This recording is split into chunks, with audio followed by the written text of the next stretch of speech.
Chères étudiantes, chers étudiants, aujourd'hui, nous allons vous proposer un petit rappel sur les différentes réactions d'oxydoréduction et sur aussi la manière d'équilibrer une réaction d'oxydoréduction. Donc nous allons commencer par des définitions. Donc qu'est-ce qu'une réaction d'oxydation? C'est une réaction dans laquelle nous avons une perte d'électrons.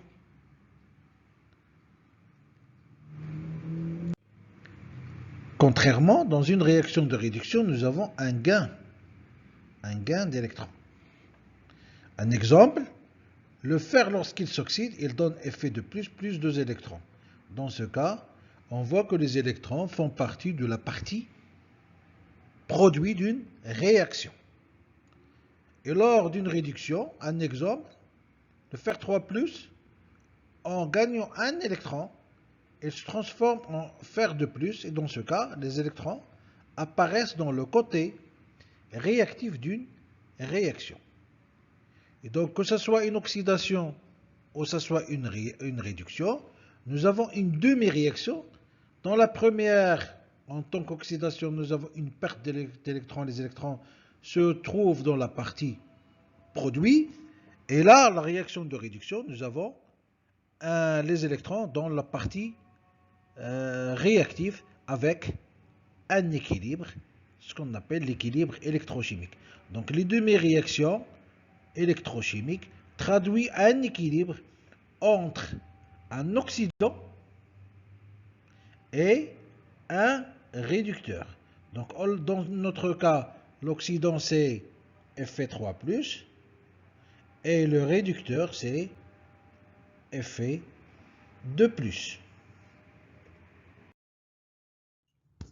Donc un oxydant, c'est une espèce. Le cas que nous avons vu auparavant, c'était le cas du fer 3+, qui a gagné un électron pour donner Fe2+. Contrairement, un réducteur, un perdant R, il perd des électrons. Donc pourquoi est caractérisé un équilibre électrochimique? Donc quelle est la loi qui gère un équilibre électrochimique? Donc nous avons vu, et vous avez vu, tout le long de votre parcours universitaire, un équilibre ou une loi qui s'appelle la loi de Nernst. Nernst avait proposé une loi regroupant le potentiel oxred avec un potentiel standard noté E0 oxred plus une partie qui regroupe la concentration ou l'activité de l'ox et du RED. Donc c'est un rapport entre l'ox et le RED. Donc la somme de deux réactions donne une réaction électrochimique totale au global. Donc deux demi-réactions donnent une réaction, deux demi-réactions ou plusieurs donnent une réaction électrochimique totale. Et ce n'est pas un équilibre parce que l'équilibre il est préconisé pour tout ce qui est demi-réaction électrochimique. Donc, soit de couple OX1 RED 1 avec OX2 RED 2. Donc la réaction entre deux couples OX-RED donne une réaction totale qui n'est pas un équilibre électrochimique. Donc comment je peux écrire ce genre de réaction? Voilà. Donc comment je peux savoir que le premier couple va donner une réaction de réduction alors que le second va donner une réaction d'oxydation?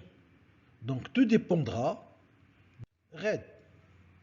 Cette force, c'est la valeur du potentiel du couple OX-RED. Celui qui a le potentiel le plus élevé va se réduire. Et celui qui a le potentiel le plus faible va perdre des électrons Et donc le réducteur va rentrer dans une réaction d'oxydation. Alors, prenons un exemple de deux couples OX1 RED1 qui a un potentiel E1 et OX2 RED2 qui a un potentiel E2. Et supposons que E1 est supérieur à E2. Donc si E1 est supérieur à E2, donc l'oxydant va gagner des électrons et le réducteur RED2 va perdre des électrons. Et dans ce cas, la réaction totale sera OX1 plus RED2, donc OX2 plus RED1. Autrement dit, si je fais OX1 plus N électrons, va donner RED1, et puis RED2 va donner OX2 plus N. Pardon. Et dans ce cas, si vous faites la somme de ces deux réactions, on obtient la réaction suivante. Donc comment je peux faire ça? Suite ou là sur une échelle de potentiel,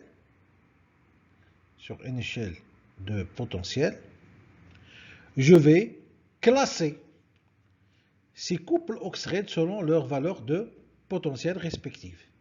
Donc OX1 RED1, c'est celui qui a le potentiel le plus élevé, et OX2 RED2, c'est celui qui a le potentiel le plus faible. Dans le côté gauche, j'écris les OX, et dans le côté droit, j'écris les RED. Et tout se passe comme si OX1, en réagissant sur RED2, va donner OX2 sur RED1, et c'est la loi de gamma. Comment donc je peux différencier entre une réaction chimique et une réaction électrochimique? Parce que parfois, on me donne juste la réaction totale et je ne sais pas est-ce que c'est une réaction chimique. Prenons le sodium solide plus le chlore gazeux et qui donne 2NaCl solide. La même réaction donne NaCl solide. La deuxième, je sais que c'est une réaction de précipitation. Donc, je ne sais pas quelle est la réaction qui est électrochimique, est-ce que c'est la première ou bien la deuxième. Donc, pour répondre à cette question, il faut que je sache la notion d'un degré d'oxydation. La réaction où il y a un changement de degré d'oxydation, c'est une réaction électrochimique, et la réaction où il n'y a pas de changement de degré d'oxydation reste une réaction qui est chimique. Donc le degré d'oxydation, par définition, c'est la charge ou le nombre de charges électriques élémentaires qui se trouve ou comporte un atome au sein d'une espèce chimique, que ce soit molécule, radicale ou ion. Donc comment je peux déterminer le degré d'oxydation? Il faut donc suivre quelques règles. La première règle, c'est pour les éléments moléculaires ou sous forme de molécules. Exemple, le fer et l'hydrogène gazeux, le degré d'oxydation est égal à 0.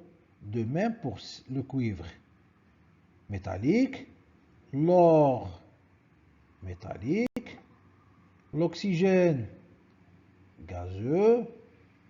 Prenons par exemple le chlore gazeux. Tous ces éléments-là, ils ont un degré d'oxydation nul. Dans le cas d'un ion monoatomique, donc le degré d'oxydation elle est égale à la charge portée par l'élément en question. Par exemple, le sodium, dans ce cas, le sodium positivement, son degré d'oxydation c'est plus 1. Le fluor, c'est moins 1. Le potassium K+, c'est plus 1. Le brome, l'ion brome, c'est moins 1.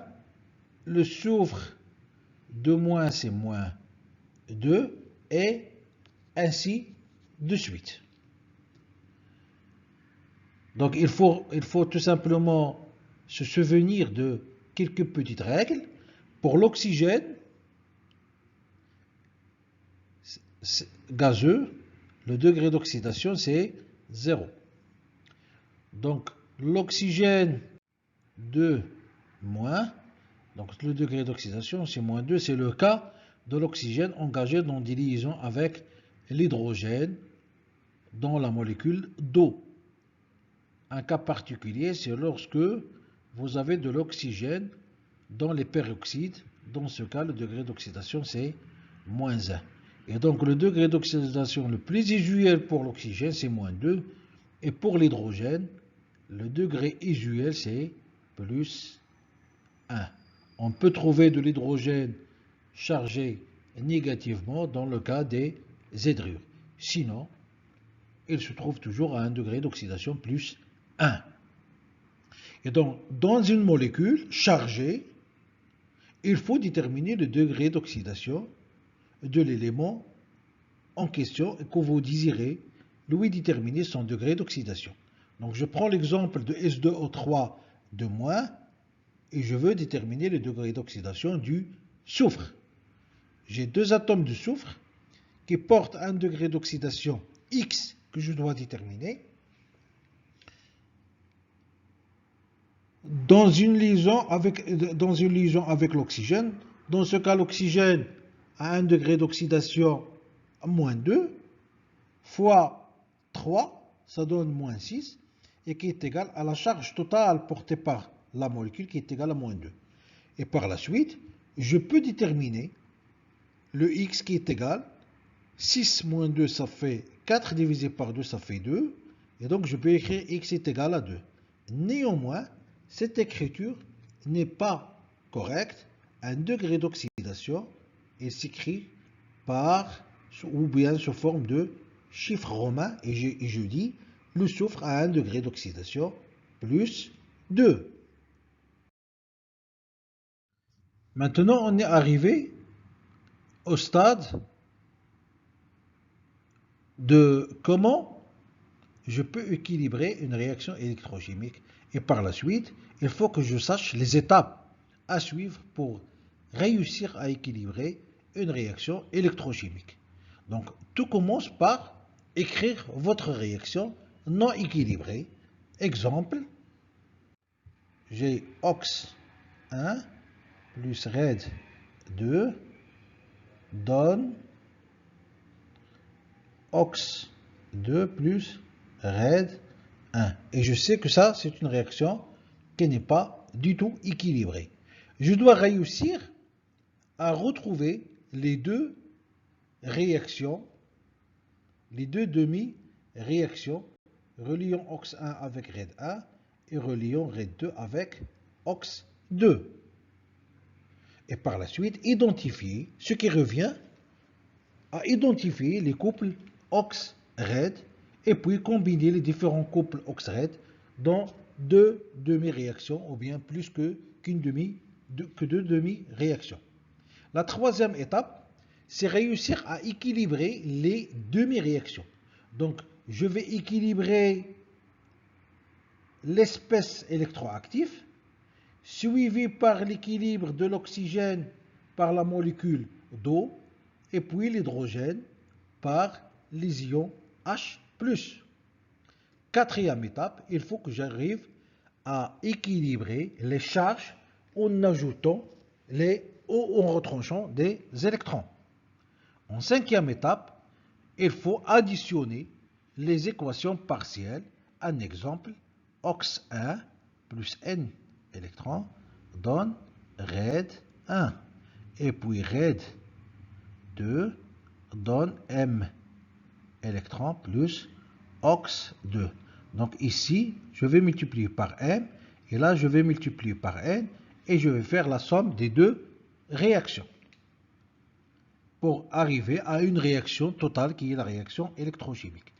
Par la suite, après avoir écrit la réaction électrochimique totale, je dois procéder par des simplifications, à savoir le nombre électrons, parce que vous allez trouver dans la partie OX N fois M électrons et dans la partie RED N fois M électrons, donc il faut enlever ce produit N fois M, et parfois nous avons au niveau de réactifs et au niveau des produits la même espèce, à savoir H+, ou H2O. Alors maintenant, on va s'exercer en prenant le cas pour donner Mn2+, plus Fe3+. Et donc la réaction que je dois équilibrer est la suivante. Donc Mn O4- plus Fe de plus donne Mn de plus Fe3+. Ces trois atomes sont monoatomiques et donc leur degré d'oxydation, c'est la charge portée par ces éléments. Donc fer de plus, c'est le degré d'oxydation plus 2, Mn de plus possède un degré d'oxydation plus 2, et le fer 3+, possède un degré d'oxydation plus 3. Et cherchons le degré d'oxydation du manganèse. Donc Mn, c'est un degré d'oxydation X que je dois déterminer, moins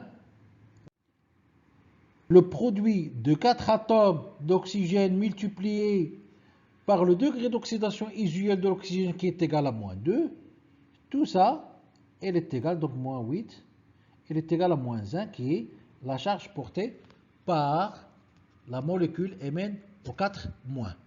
Et par la suite, X, le degré d'oxydation, est égal à plus 7. Et là, j'assiste à un gain d'électrons. C'est une réduction dans le cas du manganèse. Et bien entendu, je perds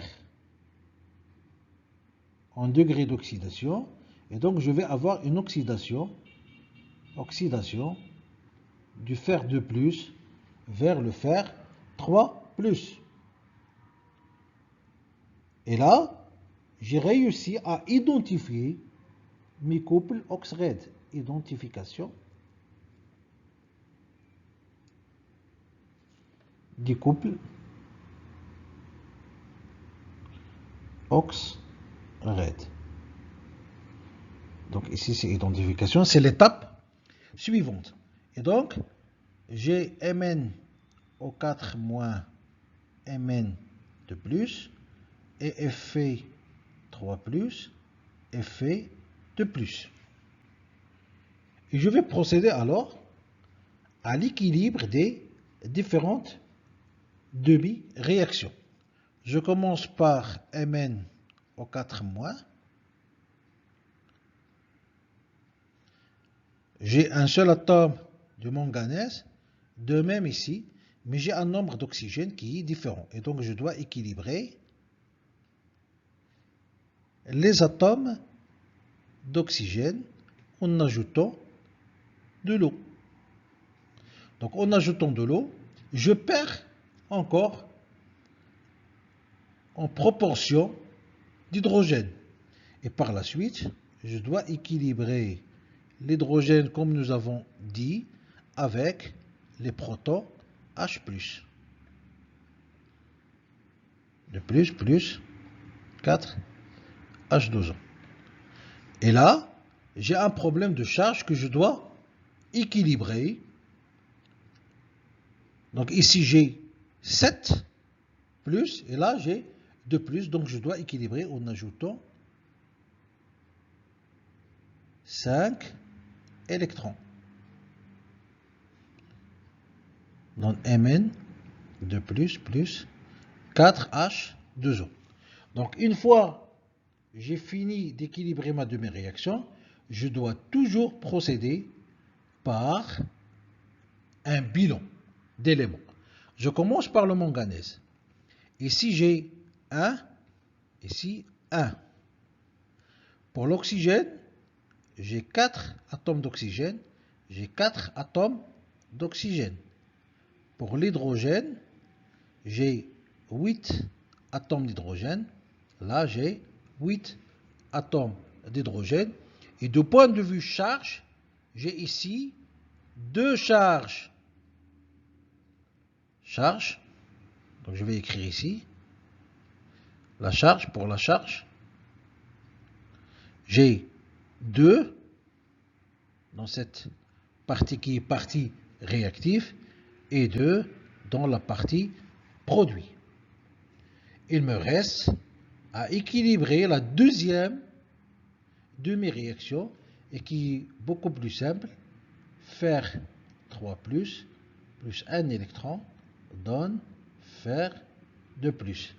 Donc, je dois équilibrer la réaction qui donne l'effet de MnO4- sur le effet de plus. Là, j'ai OX 1 et là, j'ai RED 2. C'est comme si j'ai ça, c'est la première réaction, et là, c'est la deuxième réaction, j'ai comme si X fois 1 moins Y fois 2 qui va me permettre de revenir à ma réaction. Ce X, c'est le nombre d'électrons échangés dans la deuxième réaction et Y, c'est le nombre d'électrons échangés dans la première réaction. Une fois j'ai équilibré mes deux demi-réactions, je vais les reprendre ici. J'ai MnO4- plus 8H plus 5 électrons en équilibre avec Mn de plus 4H2O. Et j'ai Fe3 plus un électron donne Fe de plus. Et donc j'ai dit, je dois multiplier ici, ça c'est la réaction 1, et là c'est la réaction 2. Donc je dois multiplier la première réaction par 1 et la deuxième réaction par 5.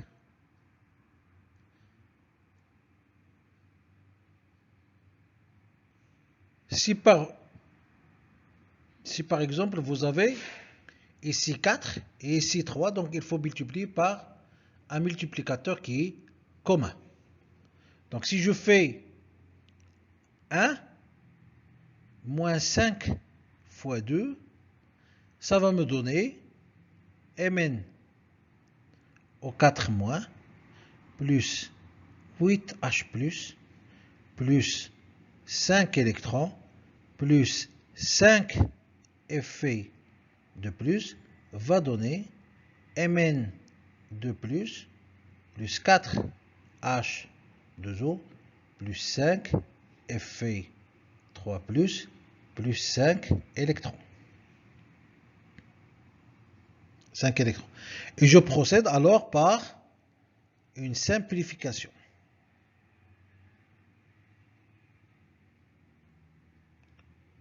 Donc j'ai 5 électrons ici et j'ai 5 électrons ici.